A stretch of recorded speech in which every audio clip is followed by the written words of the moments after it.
Welcome to the Ultimate 180, the podcast for hardworking people like you who are ready to break free from exhaustion and create a life that actually feels good. Let's ditch the fear, relieve the stress, and start changing your life one simple degree at a time. Hey, it's Christina Walker, and welcome back to the Ultimate 180, where we flip what you think you know upside down so you can finally create a life you actually want to live. Doesn't that sound great? In today's episode, we are diving into something that's often disguised as generosity, but it can quietly drain your energy, your joy, and even your self-worth. It's sacrificial giving. And if you feel like you're always giving, but somehow you end up feeling resentful, exhausted, or even empty, it's time to rethink what it really means to give. Because true giving doesn't deplete you, it fuels you. So before we dive in, a quick favor: if this episode sparks something inside you, hope, clarity, or even just a nudge to think differently, tap that follow button. It helps you stay plugged in, and it helps someone else who really needs to find this message too. And if something really hits home, don't keep it to yourself. Screenshot this episode, share it on social, and tag me with your biggest takeaway. I absolutely love seeing what lands, and it inspires me to do more. And you want to go deeper? Grab my Stop Working So Hard workbook and join my VIP community. We are doing life-changing work together, and you do not have to do this alone. All the links are in the show notes below. So let's get started as we navigate change together, one degree at a time. Let's do this. You know that feeling when you give and you only like to really end up feeling resentful at the end of the day, maybe even used? Well, that's not giving. That's sacrificing. And today we're going to redefine what real giving looks like, how to spot when it's crossed the line into sacrifice, and how to set powerful boundaries that protect your energy while still making a positive impact. So it's such a fine line sometimes. We think we're giving, we love helping people. So how do we know the difference between giving and sacrificing? Because not all giving is created equal. And if you are constantly pouring from an empty cup, your energy is completely depleted, you know you're sacrificing. And I know a lot of you out there are thinking, ooh, that's me. Well, guess what? It's been me too. I do it. I don't do it very much anymore, but I used to do it quite a bit. So the signs, though, are what you really need to focus on. The signs of sacrificial giving. It includes when you're feeling resentful, exhausted, and secretly wishing for recognition. Interesting, right? If you are wondering why, I just don't feel like people understand what I go through. I cannot tell you how many times I have felt that in my life, where I give and I give and I give because I want something even for myself. And I realize at the end of the day that I'm absolutely exhausted, and I don't feel like anybody really gave me enough thank yous or recognition. So if this feels at all true for you, that's when your giving crossed the line into sacrificing. Because really, truly, true giving, it should leave you feeling energized, right? Energized and aligned with your purpose, not drained and depleted. Because let me tell you a quick story. Actually, let me hold that story for a minute, because I want to tell you what to do, and then I'll tell you the story. So, I'm going to give you like a little litmus test here of how you can tell whether it's in the moment or could be in a project. It could be something that you have even said, yes, I will do this for you. I will commit to this position for a period of time. I will, whatever it is, whatever commitment that you've made. Sometimes we commit to things and then we get in them and we realize, I think I've overcommitted. So before you say yes to anything, any act of giving at all, I want you to ask yourself something. Is this good for them? And is it good for me? And if you say no or you hesitate, then that's sacrifice. Hesitation is sacrifice, right? It's a sign that you're going to be doing more than you want to do, even if it's for the good of others, or you like helping. And because that really is your sign that that's sacrificing, not giving. And the story I was going to tell is somebody that I know very well was asked to be on a board. And this person loves to help. You know who you are out there. This person loves to help people and has gone through a period of time of really kind of releasing some of those commitments in life so that she can enjoy more of the things she wants to do. And it's an honor when someone asks you to be on a board, and you know that you may or may not have the skill set, but you know that you have it within you to help all that you can to help these people, because you will commit to it and you will put your all in it. But that doesn't mean that it's right. And she luckily asked my opinion about it.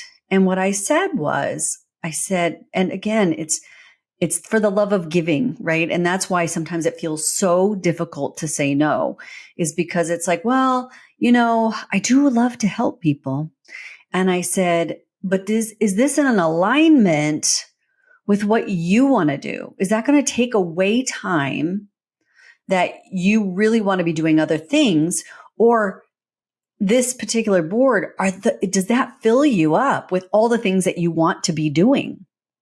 And it was an instant. It was like, well, no, I don't really want to be doing those things. Well, there's your answer, right? But we talk ourselves into, well, but it would be good for this, or it would be good for that, or it would look good on my resume, or whatever it is. And we, at the same time, are feeling so overworked and overscheduled.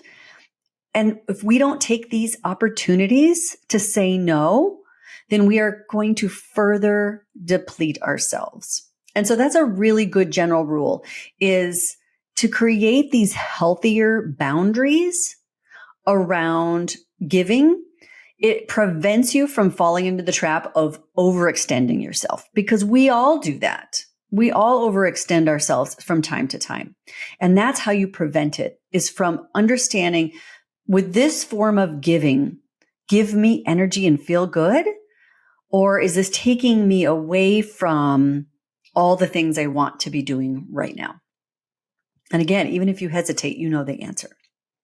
So how do you say no to these things without the guilt? Because I think that's one of the number one questions I get next when I talk about this, is that people are saying, oh my God, but I feel so guilty and they asked me, so I feel really honored. You know what? Tell them how much, oh my gosh, thank you so much. I really felt honored when you asked me to join your group, or that you would trust me with your child every day after school by picking them up, right? How many times have we been asked, hey, since you're going here anyways, can you take my child? Well, sometimes that's great. And you're like, yeah, that'll be good for my kid. That will be not a problem. That'll make my day go easier because my kid will be happy and I'm going there anyways. Sometimes that's not the case. Sometimes you know that these two argue and need a break from each other. And sometimes you might have things you have to do right in the middle of wherever you're dropping them off. And you don't want that obligation of now being responsible for another child right now because you have too much to do. Tell them you feel honored, because if that's what you're feeling, if you feel like, wow, thanks for thinking of me. Thank you. You know what? I appreciate you asking me. This time it's not going to work, right? It's okay to say this time in a situation like that. Other times is you can say, I have some personal priorities right now I need to take care of. And I'm just not going to have the time to commit to that. That's totally okay. And if they ask you, well, what priorities? Say, you know what? It's really personal right now. I'm going through some things. So but I just want to keep that to myself. But thank you so much. You don't have to divulge their information that you're working on your boundaries. That's okay that you're working on your boundaries, and you do not need to tell anybody that. That is your information. But if you're just being grateful and thankful, you can't say it wrong. I think that's what people think. They're going to say it wrong. You're not going to say it wrong. If you step out with being grateful and honored that somebody asked you, that means they think you're responsible enough to be able to do whatever it is, to join the group, the board, take their kids somewhere, whatever it is, right? Go on vacation with them. Sometimes we think, oh, they want us to go on vacation with them. We should, because that would be good. Maybe you just don't travel well with other people or just with them. Maybe you just don't want to. Maybe that's your precious time that you just want with your family and you don't want to do it with others. It's okay to prioritize yourself.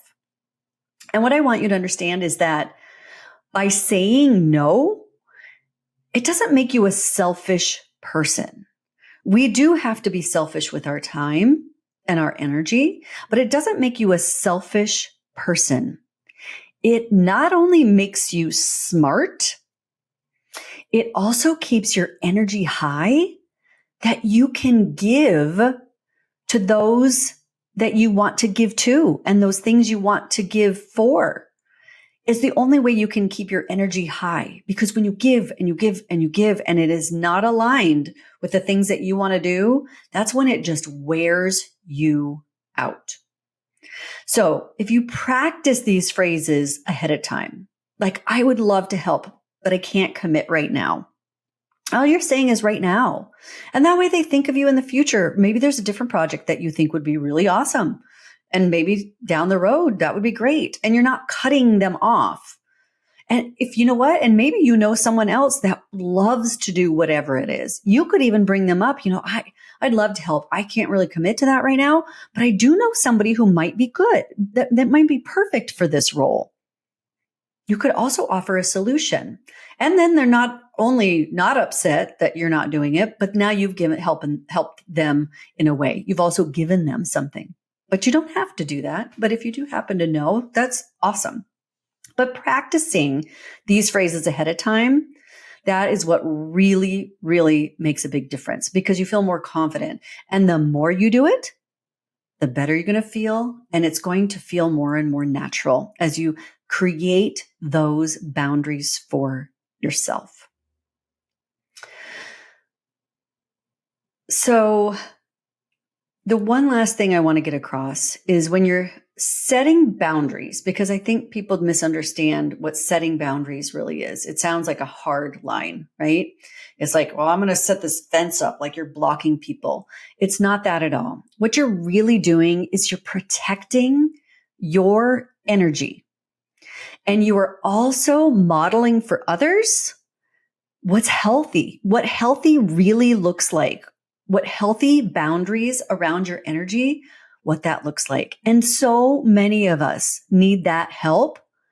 That's how you're going to give next time you say no, right? Think of it that way. Next time you're asked to give and it doesn't align with what you want to do, just remember that you're setting a powerful, healthy boundary on your energy, and you're showing other people a healthy way to do it too. And here's the truth. Giving is powerful, but only when it's truly a gift. And if it's draining you, making you resentful, or leaving you feeling used, it's not giving, it's sacrificing. And the real cost of the sacrifice is your own joy, your energy, and your ability to keep showing up for yourself and others. So the next time you're about to say yes, pause and ask, is this good for all, including me? Because when giving comes from a place of overflow, it's not just good for them, it's transformative for you. So thank you so much for joining me. If this episode hit home, tap that follow button and tag me with your biggest takeaway. And if you want to dive deeper, let's discover what's ultimately possible for you. Grab my free workbook and join the VIP group, all the links below. Or, of course, at ultimate180.com. You'll find all my episodes there on Apple, Spotify, or wherever you listen to your shows.